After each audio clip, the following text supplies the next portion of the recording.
안녕하세요. 네, 10월 9일 우리 말씀 베이커리 말씀 묵상에 오신 여러분들을 환영하고 축복합니다. 함께 기도하심으로 오늘의 말씀 나눔 시작하도록 하겠습니다.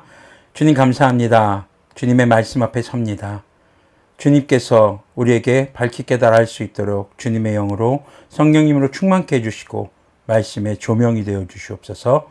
우리 주 예수님의 이름으로 기도합니다. 아멘. 네, 오늘 보신 하나님의 말씀은 예레미야 44장 20절에서 30절까지의 말씀입니다. 표준세 번역의 성경으로 제가 읽도록 하겠습니다. 예레미야가 온 백성 곧 자기에게 그렇게 말한 남자와 여자와 온 백성에게 말하였다. 여러분과 여러분의 조상, 여러분의 왕들과 여러분의 고관들, 그리고 일반 백성 모두가 유다의 성읍들과 예루살렘 모든 거리에서 제물을 불살라 바친 그 분향을 주님께서 기억하지 않으셨겠습니까? 바로 그런 일이 주님의 마음속에 떠오르지 않으셨겠습니까? 주님께서는 여러분의 악한 소행을 보시다가 더 이상 참을 수가 없으셨고, 여러분이 한 역겨운 일을 보시다가 더 이상 견딜 수가 없으셨습니다. 그래서 여러분의 나라가 오늘날과 같이 주민이 없는 폐허로 바뀌고 놀라움과 저주의 대상이 되고 말았습니다.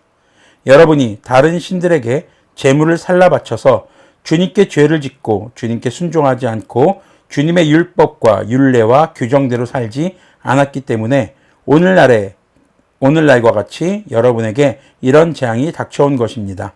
예레미야가 온 백성에게 특히 모든 여인에게 말하였다. 이집트 땅에 있는 온 유다 백성 여러분, 주님의 말씀을 들으십시오. 만군의 주 이스라엘의 하나님께서 이렇게 말씀하십니다. 너희와 너희 아내들은 입으로 서약한 것은 꼭 실천하는 자들이다.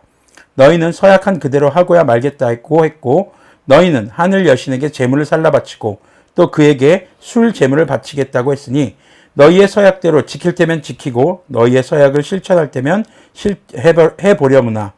그러나 이집트 땅에 사는 유다 사람들아, 너희는 모두 나 주님의 말을 들어라. 나 주님이 말한다. 내가 나의 이름을 걸고 맹세한다. 이집트 온 땅에 있는 어떤 유다 사람이든지 이제는 주님의 살아계심을 두고 맹세한다 하면서 나의 이름을 부르지 못하게 하겠다. 이제는 내가 그들을 지켜보겠다. 복을 내리려고 지켜본 것이 아니라 재앙을 내리려고 지켜보겠다. 그래서 이집트 땅에 있는 모든 유다 사람이 멸종될 때까지 전쟁과 기근으로 그들을 죽이겠다. 전쟁을 피하여 이집트 땅을 벗어나 유다 땅으로 돌아갈 사람의 수는 매우 적을 것이다. 이집트 땅에 머물려고 내려간 유다에 살아남은 모든 사람이 나의 말과 저희들의 말 가운데서 누구의 말대로 되었는가를 알게 될 것이다. 나 주님이 하는 말이다. 내가 이곳에서 너희를 벌하고 너희에게 재앙을 내리겠다고 한 약속이 반드시 이루어진다는 것을 증명하는 표징은 이것이다. 나 주님이 말한다. 내가 유다 왕 시드기야를 그의 목숨을 노리고 있던 그의 원수인 바벨로니아 왕 느부갓네살의 손에 넘겨주었던 것과 같이 이집트 왕 바로 호브라를 그의 목숨을 노리고 있는 그의 원수들의 손에 넘겨주겠다. 아멘. 네, 예레미야가 온 백성에게 온 백성의 말을 들었죠. 어제 말씀에서 자기들은 끝까지 여신을 섬기겠다. 하늘 여신 바로 아스타롯을 섬기겠다라고 이야기를 합니다. 자, 그러면서 하나님의 최후의 어쩌면 최후 통첩이 오늘 44장 후반부 마지막에 주어지게 됩니다. 하나님께서는요, 우리의 우상 숭배의 모습을 모두 기억하셨다는 것입니다.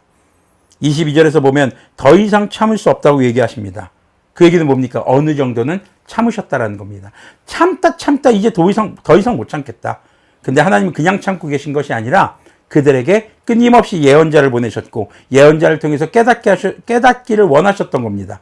그런데 그들은 깨닫지 못했습니다. 그들은 돌이키지 않았습니다. 결국에는 하나님께서 더 이상 내가 견딜 수 없어서 그들에게 재앙을 내리기로 결정을 하셨던 것입니다. 그들이 하늘의 여신이라고 불리는 아스타롯을 섬기겠다고 서약한 대로 그대로 하라고 하십니다.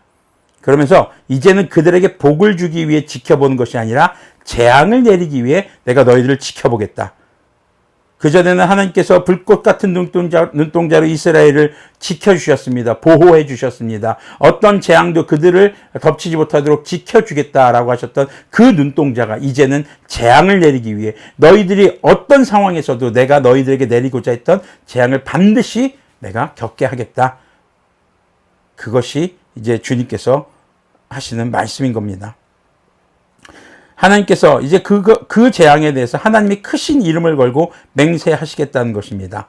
어쩌면은 그 유다 사람들이 우리는 아스타롯에게 맹세한 대로 우리는 그 아스타롯을 섬기겠습니다. 무엇 때문에요? 자기 부귀영화, 자기의 먹고 사는 문제, 자기가 원하는 것을 얻기 위해서요. 그랬던 것처럼 우리는 그 맹세를 지키겠습니다. 그래, 너희들이 너희의 맹세를 지키고자 하느냐? 그래, 지켜라.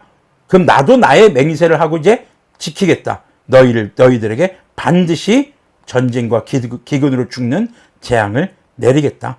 그들이 지금 그걸 피해서 왔거든요. 전쟁과 기근에서 벗어나고자 아스타롯을 섬기겠다는 거거든요.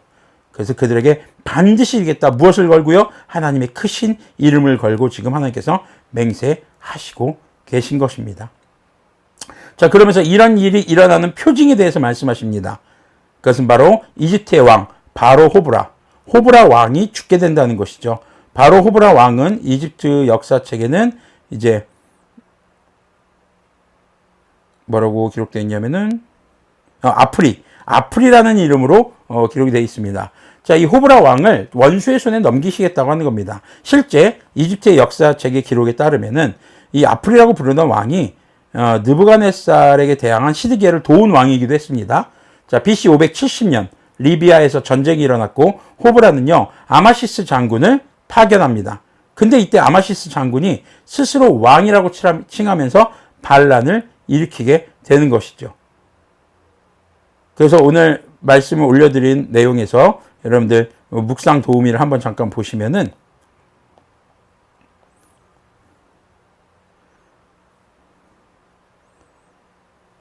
네, 묵상 도우미가 어디 갔지? 네, 바로 호브라 왕이 바로 내전 중에 아마시스와의 내전 중에 죽었다라고 돼 있죠. 바로 그 아마시스 장군이 반란을 일으키고 죽게 됩니다. 하나님의 말씀대로 이루어지는 것이죠. 자, 이 이루어지는 일을 통해서 하나님은 내가 너에게 내리겠다고 한 재앙이 반드시 이루어질 것에 대한 증거가 되는 것을 기억해라 라고 하시는 겁니다. 그런데요, 바로 이런 하나님의 재앙의 말, 무서운 말들 중에 일말의 희망이 바로 28절 상반절에 등장합니다. 전쟁을 피하여 유다 땅으로 돌아간 사람은 매우 적을 것이다 라고 말씀하시는 거죠. 매우 적지만 살아남은 사람이 있다는 겁니다. 이걸 공동번역에서는 몇 사람 되지 않을 것이다. 그러니까 셀 수 있을 정도의 숫자입니다. 굉장히 상반되는 개념이죠. 너의 자손 아브라함에게 약속하신 것이 너의 자손이 셀 수 없을 정도로 많아지게 하겠다. 근데 그것과 상반되는 개념입니다. 너희의 자손이 셀 수 있을 정도로 줄어들 거다. 셀 수 있을 정도의 숫자가 살아남아서 유다 땅으로 돌아갈 것이다. 일말의 희망입니다. 주님의 은혜인 거죠. 진노 중에도 긍휼을 잊지 않으시는 주님의 은혜인 겁니다. 그러면 이렇게 살아남은 자들의 사명은 무엇일까요? 네, 하나님을 올바로 예배해야 되겠죠. 주님의 말씀대로 살아야 되겠죠. 근데 그것만이 아니라 바로 이 모든 하나님의 재앙의 과정을 경험한 자들로서 증인의 삶을 살아야 하는 것이죠. 주님의 말씀을 전하며 살아야 하는 것이죠. 주님께 우리가 이런 죄를 지었을 때 우리가 혹은 우리의 조상들이 우리의 동족들이 이런 재앙을 받았습니다. 그러면서 그것을 증거하는 증인의 삶을 살아야 하는 것입니다. 우리는 주님의 은혜로 구원받은 사람들입니다. 성경에 나타난 하나님의 말씀이 성취되는 것을 듣고 배우고 공부해서 우리는 주님의 말씀을 우리의 삶에 적용하는 그 삶으로 이 땅 가운데서 하나님에 대해서 우리 주 예수님에 대해서 증거하는 증인의 삶을 살아야 하는 것이죠. 그것이 예수님께서 우리에게 주신 사명이었죠. 땅끝까지 이르러 내 증인이 되라. 내가 너에게 가르쳐 지켜 행하라는 것들을 다 지켜 행하게 하고 그러면 어떻게 됩니까? 내가 배워서 행하며 그 삶을 통해 다른 사람들이 지켜 행할 수 있도록 우리는 증인의 역할을 해야 합니다. 그리고 아버지와 아들과 성령님의 이름으로 세례를 주고 교회가 해야 될 것, 복음을 전하고 그들이 주님의 백성으로 거듭나도록 해야 되는 것이죠. 그리고 땅끝까지 세상이 끝날 때까지 주님께서 우리와 함께 하시겠다는 겁니다. 지켜보시겠다는 것이죠. 주님께서 지켜보시는 이유는 두 가지입니다. 첫 번째, 복을 주시기 위함인가? 재앙을 내리기 위함인가? 하나님의 말씀대로 살아가는 사람들에게 하나님께서 주시는 것은 복을 주기 위해 지켜보시는 것입니다. 하지만 하나님의 말씀을 떠난 사람들에게는 재앙을 주기 위해 지켜보신다는 것을 우리는 기억해야 할 것입니다. 진노 중에서도 긍휼을 잊지 않으시는 주님을 기억하며 우리가 아직 죄 가운데 있던 그때에 우리 주 예수 그리스도님을 통해서 우리를 구원하신, 그리고 죽음에서 부활하신 우리 주 예수님께서 부활의 첫 열매로 부활하셨고 다시 오시겠다는 약속을 주셨습니다. 우리가 주님 다시 오시기 전까지 한 사람에게라도 더 복음이 전해질 수 있도록 우리가 거룩한 주님의 말씀을 따라 살아가는, 그렇게 여러분들의 움직이는, 걸어다니는 복음의 메시지가 되시기를 바랍니다. 여러분이 드러내는 것이 아니라 우리가 주님을 드러내는 삶을 통해서 말이죠. 하나님께서는 기다리셨습니다. 그러나 돌아오지 않았습니다. 어쩌면 하나님께서 우리의 삶에도 그렇게 기다리고 계시는 부분은 있지 않을까. 우리가 오늘 첫 번째로 한번 돌아볼 문제는 하나님께서 참고 인내하시며 내가 돌아오기를 원하시는 나의 삶의 요소는, 나의 삶의 모습은 어떤 것이 있을까 한번 좀 돌아보기를 바랍니다. 그리고 두 번째는 하나님의 증거가 이루어졌던 것을 보면서 하나님의 언약이 반드시 이루어질 것이라는 믿음을 가지고 주님 나라 오실 때까지 우리는 어떠한 삶을 살아야 할 것인가. 오해하지 마십시오. 다 때려치고 신학을 하라는 얘기가 아닙니다. 다 때려치고 사역에 뛰어들라는 얘기가 아닙니다. 여러분들은 여기 지금 이렇게 방송을 하고 있는 목사인 저보다도 훨씬 더 중요한 사명이 있습니다. 여러분들의 삶의 현장에서 바로 예배하는 선교자, 선교하는 예배자로 살아가야 하는 것이죠. 그러기 위해서 나는 예배하는 선교자, 선교하는 예배자가 되기 위해 내 삶의 현장에서 무엇을 해야 할 것인가? 물론 말씀 공부해야 됩니다. 말씀을 알아야 됩니다. 그대로 적용하며 살아가는 묵상이 이어져야 합니다. 바로 그것을 위해서 나는 내 삶에 어떻게 밸런스를 잡아갈 것인가? 내 삶에 있는 우상을 점검해보고 그 우상을 제거해버릴 방법을 찾아야 되겠죠. 그리고 주님의 말씀을 어떻게 내 삶에 적용하며 살 것인가, 좀 더 구체적인 묵상들이 여러분들의 삶에 이루어지기를 소망합니다.